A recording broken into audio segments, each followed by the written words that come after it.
So Donald Trump just got his worst polling during this campaign so far, down to Joe Biden by 14 points nationally. And these are just unconscionable numbers. And a report from Axios about what's going on inside the Trump White House and inside the Trump campaign shows panic, fear, anger at what's going on. So this latest poll from CNN is rated as a B plus pollster by 538. Their polling is pretty good. They have Trump's approval down to 38%. That rivals the lows of Trump's presidency. And then in terms of Biden versus Trump for November, this poll has Biden at 55, Trump at 41. Now, what's important about this poll, other than Biden's absolutely ridiculous 14-point lead, is that Biden is well above 50%. If you look back to June of 2016, in other words, this time in the 2016 election, Hillary Clinton was very rarely hitting 50%. You can go back and you can find a poll here or there where Hillary had 50, maybe 51. But in June of 2016, Hillary Clinton was mostly polling in the low 40s and occasionally in the high 40s, with the occasional 50 or 51. Joe Biden is now regularly polling at 50% or more in recent polls. And that is a very different starting point than where Hillary Clinton was back in June of 2016. Now, the difference is Biden's running against an incumbent, whereas Hillary Clinton running against Trump was two challengers or two potential candidates. And there is some degree to which one might expect as we get closer to the election, people will break for the incumbent, and that would certainly benefit Donald Trump. So publicly, Trump is insisting that he's doing really well. He very often will tweet versions of what he tweeted this morning saying, quote, 96% approval rating in the Republican Party. Thank you. The source is never cited. The source is never clear.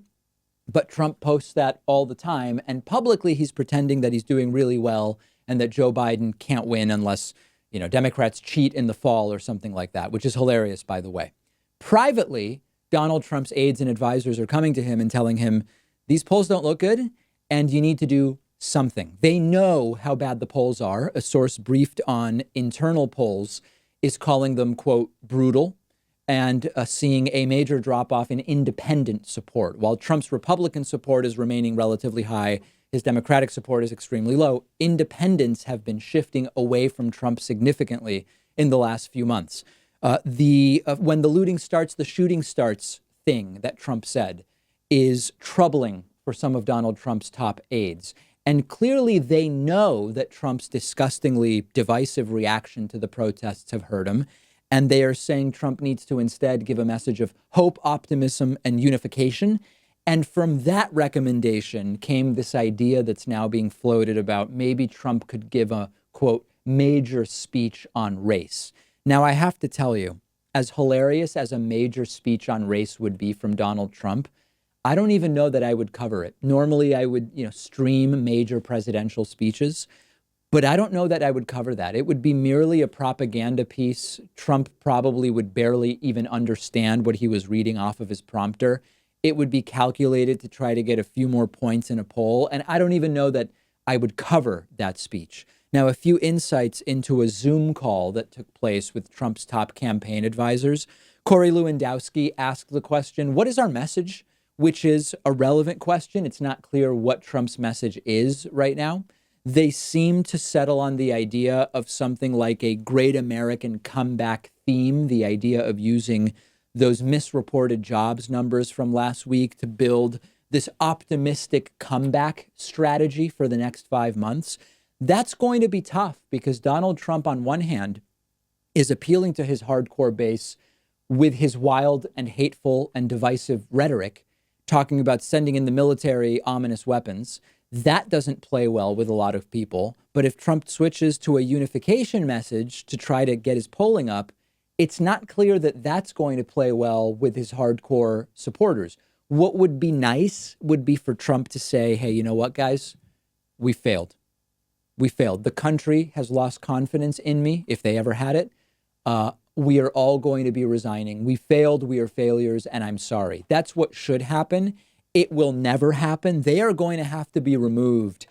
When you get a tick and it attaches to your body and you try to just pull it off, you can't. The tick hangs on for dear life. They are going to have to be removed like a deer tick. You're going to have to pour alcohol on it, take tweezers, squeeze it by the head, and try to get it to release its grip on your skin. That's the analogy of how they're going to have to be removed. These are some of Trump's worst numbers ever. But at the same time, 38% of the country thinks he's doing a good job. That is horrifying, and it means he can win in November. And I don't know if the 38% are people who are cult-like in their following of Trump, or what he does doesn't matter, or they're not paying attention, or they don't care, or they're cognitively impaired. I don't know what it is, but he still has 38% support. He can still win, and we need to get out there and make sure that we prevent a re-election in November. Real quick, I want to tell you about our sponsor, Magic Spoon, who have done something awesome. They've taken all of our favorite sugary childhood cereals that we know we shouldn't eat anymore and turned them into something you can actually feel good about eating as an adult. There's 4 flavors: cocoa, fruity, frosted, and blueberry. They taste great. They're crunchy. They're sweet like you would expect this type of cereal to be, but it's perfect for a ketogenic diet because one bowl has only 3 net carbs, 12 grams of protein. It's sugar-free, gluten-free, grain-free, soy-free. Once our team tried Magic Spoon for the first time, we actually ended up emailing Magic Spoon back and saying, can you send us more boxes? Send more samples. They've been a big hit with David Pakman Show staffers. And Magic Spoon knows how delicious their cereal is, because if you don't like it, they'll refund all of your money, no questions asked, and you'll get free shipping when you go to magicspoon.com/Pakman and use the code Pakman. That's Pakman.